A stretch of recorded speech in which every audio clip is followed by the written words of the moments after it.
Sauce Gardner and Stephon Gilmore are out, but on the offensive side of the ball, there's seismic injuries like Breece Hall and Malik Neighbors, and this is exactly the reason why we wait till the end of the week every week to go through every single matchup to find must start and sit defenses for fantasy football. And we're at this critical time in week 14 where we need to make sure we get them right, and the ones that aren't inside the top 12 in my rankings, there are still playable defenses this week. So just make sure to go down there and drop a like on this video and subscribe to the channel to show your support, because I'm the only fantasy YouTuber who covers defense more than one time per week. So get into our first matchup here, the Browns and the Steelers. And listen, I said the Steelers were a top 3 defense this week. Nothing changed on this one in particular. You don't really have too many major injuries on the Steelers side of the ball defensively, and this is also a defense that can get you tons of turnovers and they can get after the quarterback. Now you combine that against an offense with Jameis Winston, which obviously they put up tons of points last week against the Broncos, but at the same time, Jameis Winston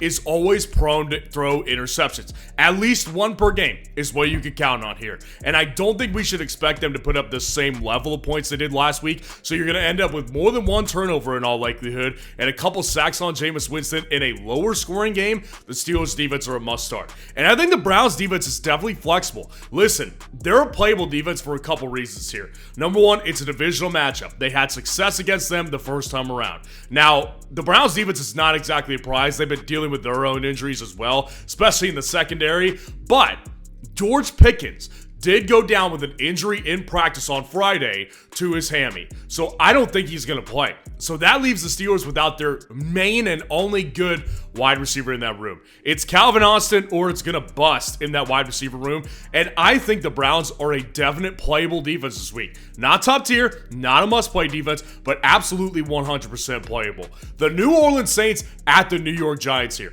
Obviously, the Saints are a very playable defense, if only because they're playing the New York Giants. Like, this team is so horrific. That offensive line is going to get Drew Lock killed, and they almost did on Thanksgiving Day where everyone was watching. Like, that offense is just... They have playmakers, obviously, but their offensive line is just atrocious, man. They can't protect him. Now, the Saints, to combat that, have a bad pass rush as well, so they don't really get after the quarterback a ton. But I just think that just with the Giants and what the state of their offense looks like, I have a hard time seeing the Saints not being a good defensive play, but they're not must-start defense because they haven't been good in fantasy. Like the past 2 months, since the month of September, that defense has not been good at fantasy football. Why? Because they don't get sacks. They don't get splash plays. And I don't know how much that does change against the Giants. It will change to a good amount to where they get you like 8 or 9, maybe 7 points in fantasy, but I don't see them having like a massive 13 plus point week in fantasy football. And then no week at all can you play the Giants defense. Not because they're not good. They are good. But this team is so abysmal right now that I just don't trust their defense to be able to give any fantasy production like they've done all year. They can't do it because their offense can't sustain drives. The New York Jets at the Miami Dolphins this week. And listen, the Dolphins defense is also a very startable play as well. Now, they did not make it inside of my top 12 defenses this week because of the fact that their defense just isn't good in fantasy football.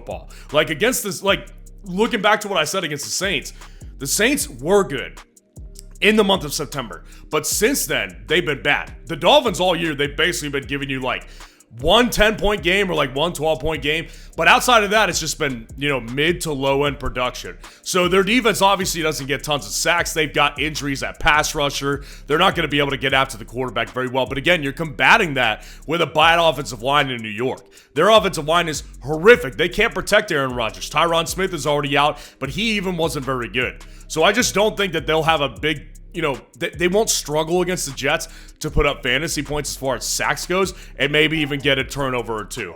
And the Jets defense, I'm just not playing them, mostly because the Jets defense has been objectively bad in fantasy football for the majority since Robert Saleh got fired. Now, they had a good week last week, but that's just, I don't count on it this week because the Dolphins play a cleaner brand of football than the Seahawks did, who they played last week.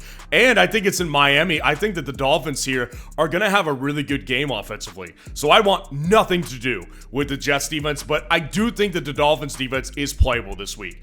The Jacksonville Jaguars at the Tennessee Titans this week.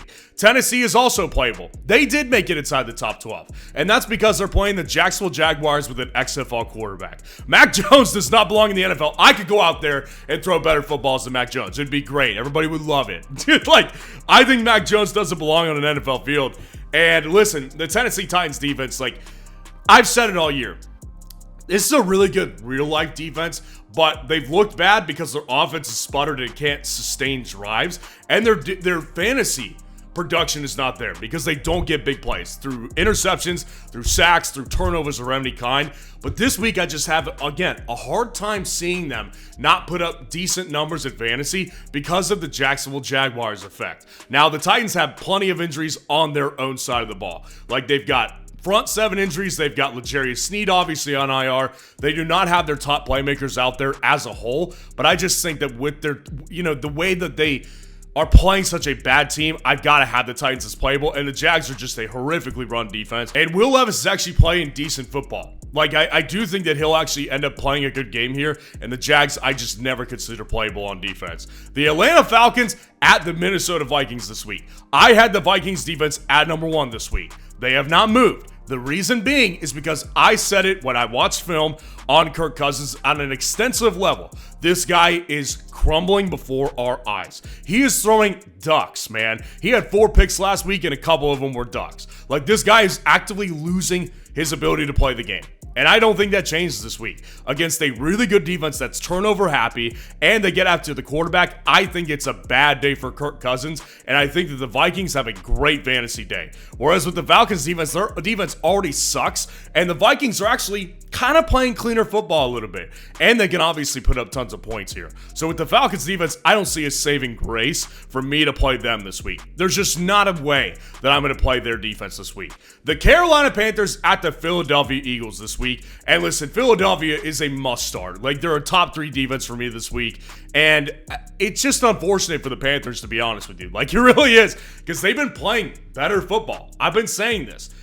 The problem is they haven't run into a buzzsaw like Philly yet. Philly is a buzzsaw. The way they're playing, the way their defense in particular is playing, and they're doing well in fantasy because they're getting after the quarterback and causing turnovers. Like, I see that in the future on Sunday when they take on the Panthers at home. The Eagles are an absolute must start, whereas the Panthers you don't go anywhere near because their defense already isn't good in fantasy and they're playing a freaking buzzsaw. And I'll tell you what I am doing right now is drafting playoff best ball teams on Underdog because I just don't like the fantasy season coming up to an end here. And the reality is Underdog is awesome. So they do these best ball tournaments where you can get in on and draft players that are making the NFL playoffs and then playing in leagues where you have some big potential high reward leagues you could get into. This is what I love to do after the fantasy season is over. And if you haven't gotten in on one and you want to join one of those drafts today, go down in the comments and grab the link that's there and use code FFN to sign up for Underdog.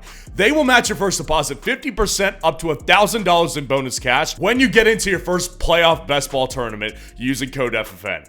Las Vegas Raiders at the Tampa Bay Buccaneers. Tampa Bay's defense is bordering on must start in like playable defenses, flex territory.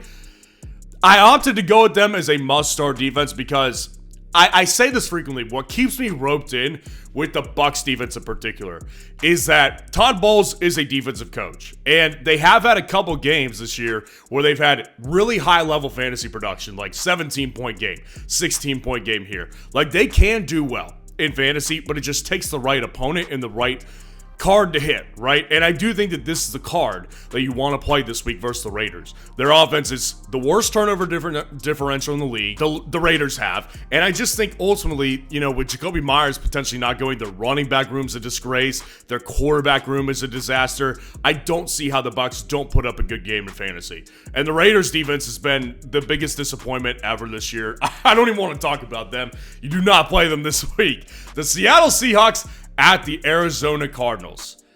I think they're both must start. And it sounds weird. You usually don't see a matchup where 2 defenses are in the must start category. I explained it a lot in my fantasy rankings video, so you can go back and watch the full explanation of that. What I will say here is that, listen, the reason why is because the Seahawks offense is turnover prone. They always do turnovers. Like, Geno Smith is the second most picked off quarterback in the league. Cope with that.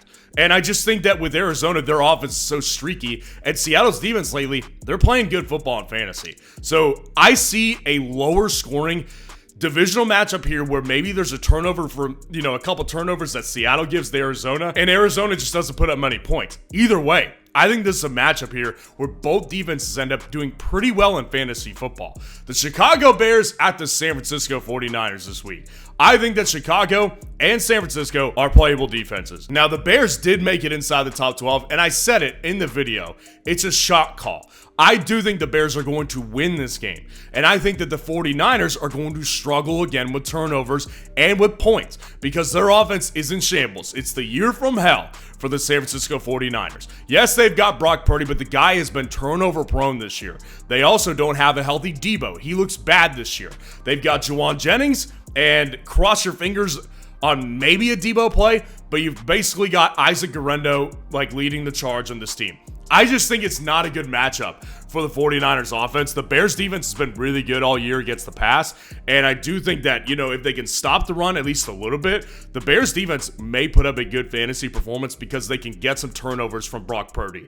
And then with San Francisco, I think they're playable just simply because of the fact that Chicago, I don't trust their offense quite yet, and I do think that the Bears are a better play because I do think they'll get a bump without Matt Eberflus. I do think that this will happen for sure. I will say this, the offensive coordinator is now becoming the head coach, and he just became the offensive coordinator about 3 weeks before. So this guy has had like a massive career bump in just a matter of a month. And sometimes that doesn't work out. Look at what happened with the Jets coach when he got promoted from DC to head coach. It didn't work out very well for him.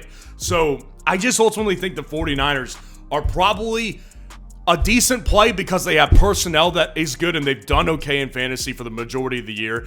And I do think the Bears are still a little bit unstable, but make it clear, the Bears defense is the best play in this matchup. The Buffalo Bills at the Los Angeles Rams. The Buffalo Bills are playable. Also, we're inside my top 12 this week. And listen, with the Bills defense, they've been so good in fantasy football because they're getting after your quarterback. And now that's very sustainable because Von Miller is back with that team. They've got Von Miller back to rush the passer. So they're going to get after Matt Stafford because of the fact that Matt Stafford's offensive line just isn't very good. That's the one problem that they've had offensively, the Rams, is that they're giving up tons of sacks on Matt Stafford. So I don't think he's protected at all. And he does throw usually a pick or two every now and then. So I do think that there's potential here for turnovers and for a lot of sacks in this game. And even if the Rams end up putting up 24 plus points on them, I think the Bills are a decent play this week. Whereas the Rams defense, I cannot play a defense against the Bills. And I've been saying for a long time, the Rams defense is actually doing pretty well in fantasy. But the bad thing about it is that they take on the Bills this week.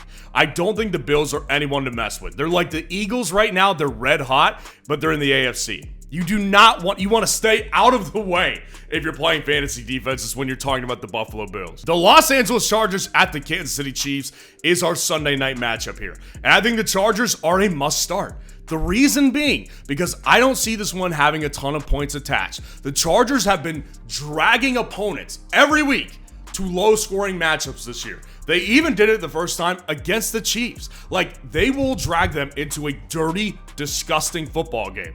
I think that this is a good opportunity for the Chargers because, number one, the Chiefs do turn the ball over this year. And number two, the Chargers defense is actually the strength of their team at this point. So the Chargers defense has been really good in fantasy. I don't view the Kansas City Chiefs as the Buffalo Bills or as the Philadelphia Eagles. They're a great NFL team, but for fantasy football purposes, they can be beat by defenses in fantasy. And Kansas City as well. I think it's a playable matchup because of the fact that with no J.K. Dobbins, they looked very lethargic offensively last week. And that was against the Falcons defense. The Chiefs defense is not as good as they once were, but they're better than the Falcons defense. I think they're also playable because if Ladd McConkey doesn't go, they're really in trouble. So the Chiefs defense, not by any means a must start. They're not good in fantasy. They haven't been all year, but I do think they're playable here, especially if Ladd McConkey is not there. And then to round it out, the Monday night matchup, the Cincinnati Bengals at the Dallas Cowboys. We'll keep it very simple. You don't play either defense. Now, the Cowboys defense, again, keep an eye on them. They've done really well the past 2 weeks against divisional opponents. Now, those were lesser opponents, specifically against the Giants. The Bengals here can put up points. I just don't want to mess with an offense that can put up tons of points. 30 plus a game is what they're averaging right now with Burrow. So I just don't want to mess with the Cowboys this week, and I don't want to mess with the Bengals ever because their defense is atrocious. So even with them playing Cooper Rush, I don't want to mess with the Bengals defense. So let me know how your lineup looks this week, and if you want to see where all these defenses ranked in my top 12 this week, click on this video right here.